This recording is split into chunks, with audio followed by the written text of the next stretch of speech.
선교자 박관준 장로 일대기, 박영창 아들 지움 해심 1905년 30세. 그것은 당시 노일 전쟁에서 일본이 완전히 승리한 1905년 가을 어느 날이었습니다. 서재에서 독서를 하고 있던 중에 갑자기 공중에서 높은 음성이 들려왔습니다. 절벽, 유이면, 혈병잎, 파라.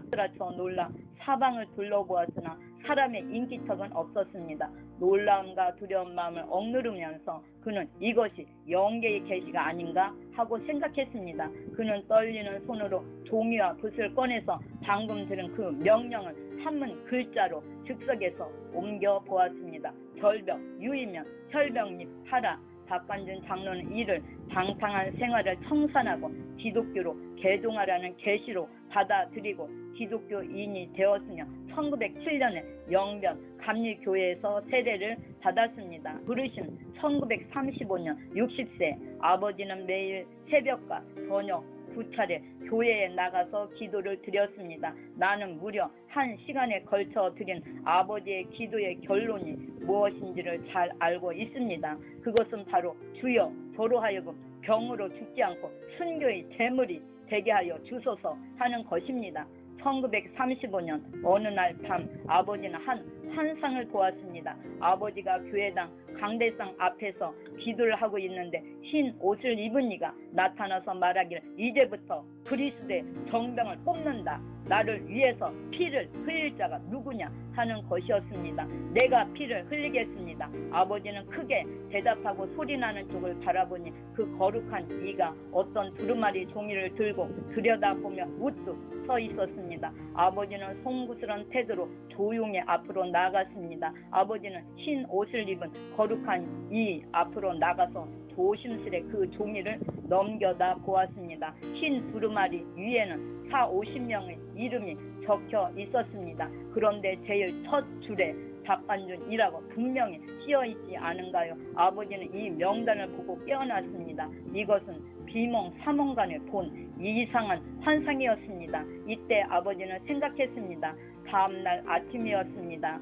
배달된 동아일보와 조선일보를 읽으니 아니나 다를까 교회의 일대 중대 문제가 돌발했습니다. 그것은 승실 전문학교와 승실 중학교, 승의 여학교 등 평양의 3승 자매 학교가 신사참배 문제로 존폐 기류에 직면했다는 톱 기사였습니다. 교회 학교는 평양 승실 전문학교에까지 신사참배 문제가 확대되었던 것입니다. 전번엔 국부적으로 중학생들이 강의에 못 견디어 응한 것 같았으나 이번엔 새 학교가 모두 신사참배를 하느냐 거부하느냐 하는 문제에 봉착했습니다. 당시 동교의 교장이던 미국인 선교사 조지 맥큐 박사는 당초부터 강경히 신사참배를 반대함으로써 평안남도 항무국 당국과 일대 정면 충돌이 일어났습니다. 그러기에 폐교의 운명에 직면할지 모른다는 비관적인 톱 기사였습니다. 이런 일이 있으나 그는 신사참배 거부의 사명이 자신에게 있다고 믿고 이를 저지하기 위한 투쟁의 일선에 나섰습니다. 그는 우선 신사 문제의 중심지인 평안남도 도청을 찾아가 항무국장에게 신사참배 문제를 제고해 주도록 요청하고 그렇지 않으면 하나님의 심판이 있을 것이라고 경고하였습니다. 그리고 우가키 총독에게도 1935년 10월 만약에 총독 가카이 시정이 신사참배를 강요하고 나선다면 외람되오나 가카이 나라 대일본 제국은 필시 하나님의 진노를 피할 길이 없을 것이라는 경고문을 보냈습니다. 그 후로 미나미 총독이 부임하고 신사참배 강요 정책이 교회까지 미치자 그는 1938년 2월 직접 미나미 총독을 찾아가 신사참배 강요 정책을 항의하면서 이를 철회하고 기독교를 국교로 하라고 권고하기도 하였습니다.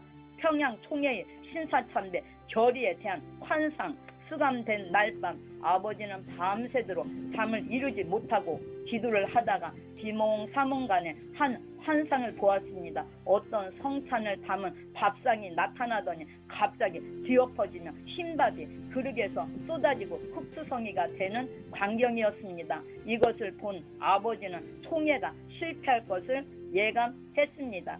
1938년 미남이 조선 총독에게 보낸 편지 원문 초고 국가 장래에 불상사가 있을 것을 안다고 하는 것은 인간의 지식으로서는 측량치 어려운 바이며 참 신이신 오직 전능하신 여호와 하나님의 지시로서만 능히 알 것입니다.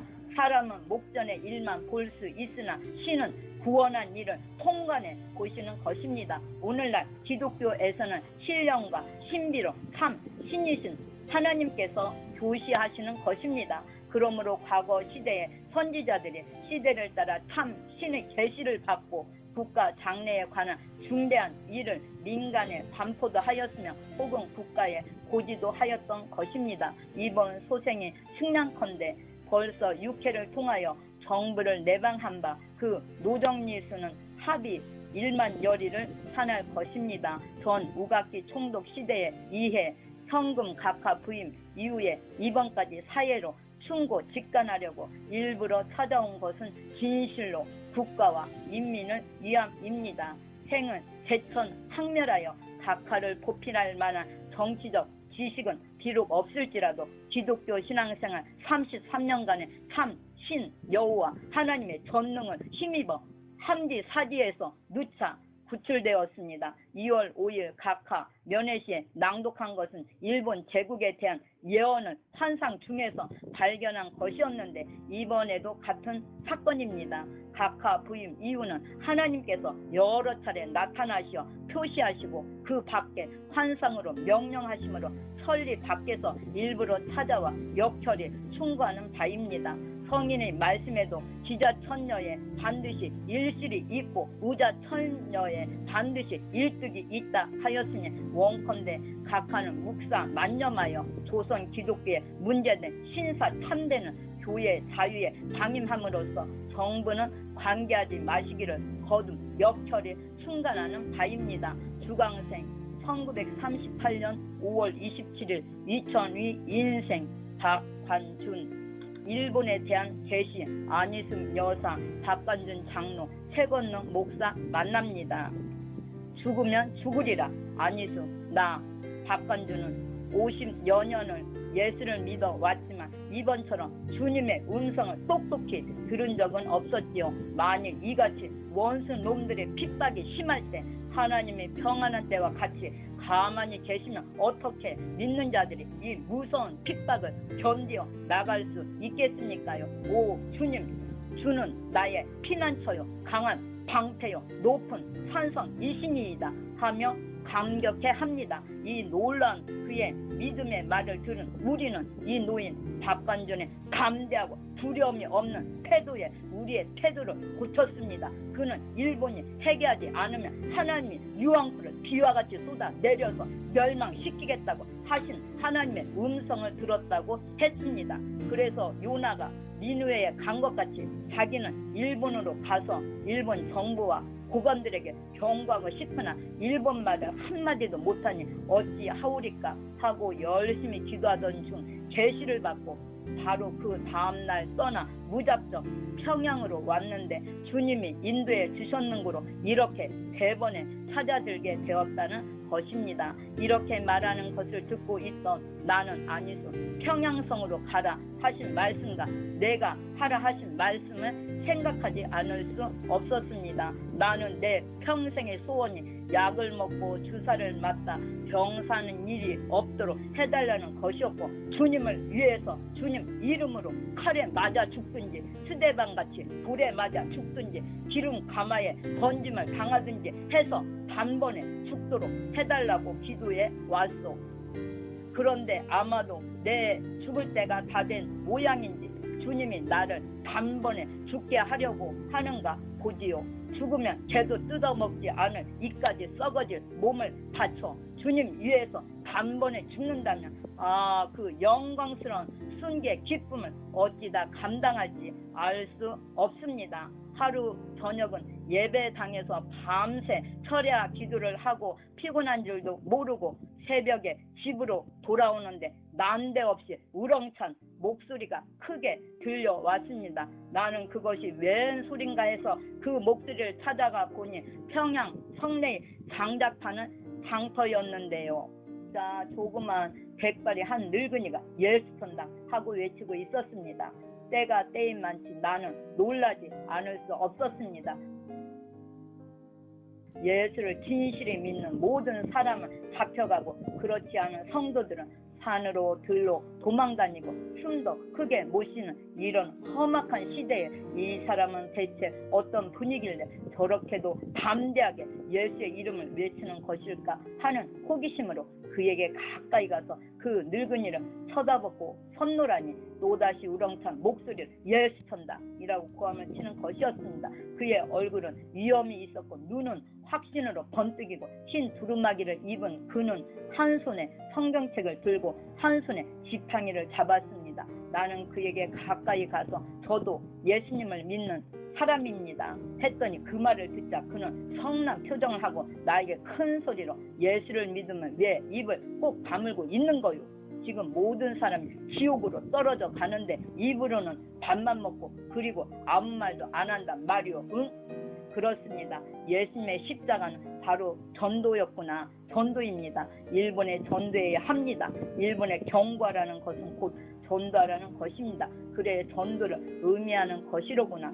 그래 순식간에 내 마음은 변했습니다. 이때부터 나는 집안에 앉아 있을 수가 없었습니다. 막 거리로 뛰어나갔습니다. 남자나 여자를 막론하고 지나가는 사람을 모조리 붙들고 존대했습니다. 내 눈에 보이는 이 모든 사람은 모두 송장같이 보였습니다. 나는 한 사람씩 따라다니며 애걸하며 울면서 예수 믿고 구원 얻으라고 권면했습니다. 붙들고 울며 권하는 내 말에 감동을 받는 이도 많았습니다. 어떤 이는 계속 절하면서 고맙다고 했습니다. 어떤 이는 믿는 이지만 더 잘 믿겠다고 약속을 했습니다. 그러나 어떤 이는 내가 정신 이상인가 해서 뚫어지게 보다가 도망을 치는 이도 있었습니다. 여하튼 내 잠잠히 믿던 양식 즉 기도하고 성경 읽고 외우고 숨어만 있던 내 신앙생활에 이 두 노인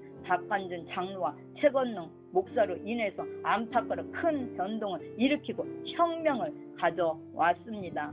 예, 이수가 내가 너를 기독교 학교인 사립학교를 보내려고 그렇게도 애쓰고 기도했는데도 주님은 너를 기어이 일본인이 가르치는 공립만으로 소학교와 여학교 그리고 전문 학교에까지 보내고야 마르셨다. 너에게 일본어를 그렇게 유창하게 하도록 한 것도 이때를 위해서인지도 모른다. 이것이 주님의 사명이면 속히 순종하고 죽는 것이지 오래 끌고 기다릴 필요가 무엇냐. 너는 일본말을 어려서부터 그렇게 잘한다고 아버지 비서인 시오삼이 늘 말했을 때 나는 하나님이 무엇 때문에 내게 그런 재주를 주셨는가 했는데 참 주님은 다 경륜이 계셨고 뜻이 있어서 그런 것인 것을 이제야 알게 되는구나. 그런데 모든 것이 준비되어 있는데 우물쭈물할 필요가 없지 않아?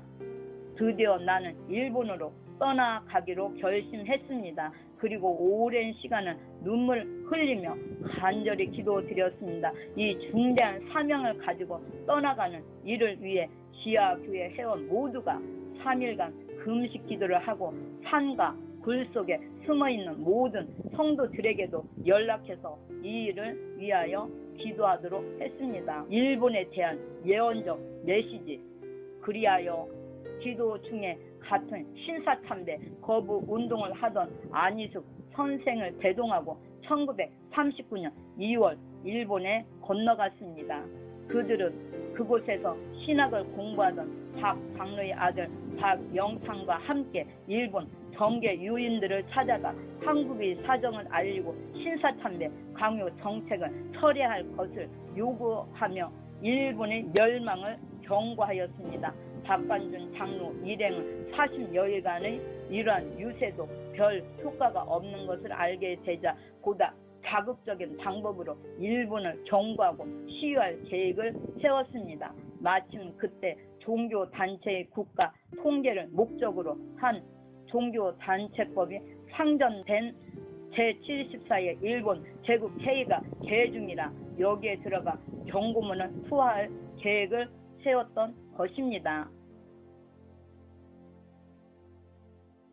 이들은 경고문을 준비하고 당첨권을 얻어 3월 23일 사전 답사를 한 다음 24일 일본 제국 회의 중의원 회의장에 들어가 계획대로 박 장로가 여호와 하나님 대사명이다 하고 외치며 두루마리로 된 경고문과 건의서를 단상을 향하여 투척하였습니다. 이들 경고 요지는 다음과 같습니다. 첫째, 큰 돈은 나라의 한계가 없고 진리는 중해의 능히 가통하므로 오늘날 동화 5억만 생명이 살 문제가 이번 의회에 달려 있다는 것입니다. 둘째, 하나님의 섭리로는 그 나라의 종교, 부흥, 여하에 따라 국가의 패망과 번영이 좌우된다는 것입니다.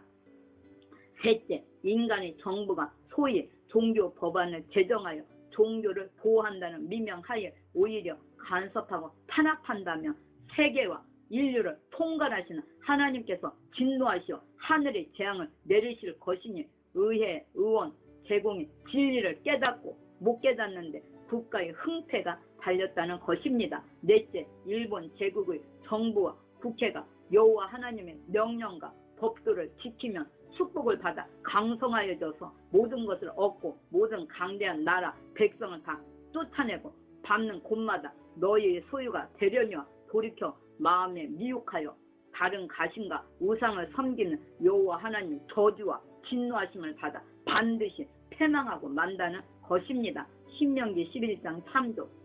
다섯째, 일본 정부는 신도 등 종교를 폐지하고 유일하신 하나님을 공경하는 기독교로 국교를 제정하라는 것입니다. 여섯째, 자기가 신봉하는 종교가 참된 종교라고 모두 주장하니 엘리야 선지자 시대 참신 여호와 하나님과 가신 바알신을 구별하기 위하여 도전을 한 것과 같이 일본 정부 주체로 넓은 광장에 장작, 뱃, 단식을 쌓아 놓고 신도, 불교, 기독교의 대표를 그 위에 앉힌 후 일시에 불을 질러 그 속에서도 살아남는 대표가 믿는 종교로서 국교를 창정하자입니다.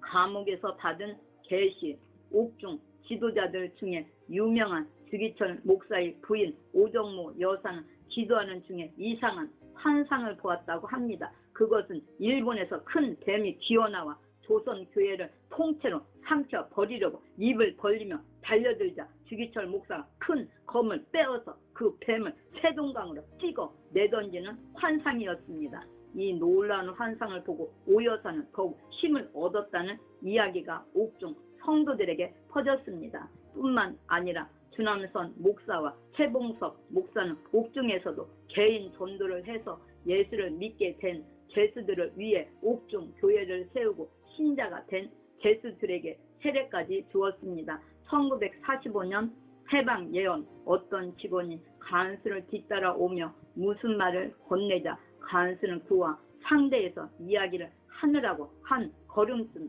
아버지보다 뒤처졌습니다. 이때 안집사는 재빨리 아버지에게 말을 건넬 기회를 얻었습니다. 장로님, 재판 때 재판장에게 무엇라고 말씀하셨어요? 재판장이 나더러 말하기를 일본이 대동아 전에서 이렇게 승리를 하고 있으니 영감님 너무 고집 피우지 말고 신사 참배에 동의하고 이제는 감옥에서 나가시오 하기에 미나미 총독도 나에게 머리를 숙이며 충고에 감사하다고 말했는데 내가 재판장이 당신의 말을 듣겠소? 명년인 1945년 8월에는 당신들이 나를 가두어 둘래야 가두어 둘 수도 없을 것이오. 그때 일본이 망하든지 조선이 독립되든지 간의 끝장이 날 터이니 나는 그때 나가겠소 라고 말했지. 뜻밖에도 이 같은 말을 들은 안집사는 놀라지 않을 수 없었습니다. 어떻게 그런 말씀을 하셨어요? 이것은 나의 뜻이 아니고 하나님의 뜻이기 때문이야. 분명히 나는 계시를 받은 그대로를 말했을 따름이니까. 그러자 아버지는 더욱 놀라운 이야기를 해 주었습니다. 그뿐인가? 내가 어제 새벽 그러니까 감옥에서 이독해지기 전날 관주나 얼마나 고생이 많았느냐. 오늘이 졸업이다. 내일 나가서 3일간만 성경을 가르치고 나 있는 곳으로 오너라.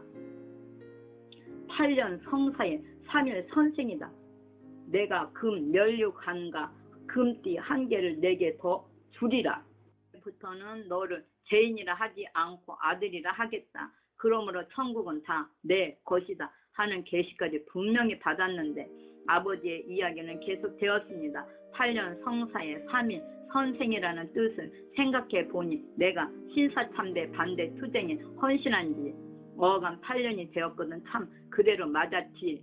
그런데 3일 선생이라는 뜻을 도무지 모르겠단 말이야. 감옥에서 나가서 3일간만 성도들에게 신앙 간증을 하라는 뜻인데 그래도 3년은 더 살아야 일본 정부나 총독과 더 싸울 수 있을 텐데 참 어떻게 될는지 안 집사는 아버지의 간증에 감격하고 방금 들은 간증담을 모두 마음속에 깊이 새겼습니다. 그리고 아버지가 종이를 곱게 꼬아서 단단하게 만든 트렁크 손잡이 같은 것을 이상스럽게 바라보며 물었습니다.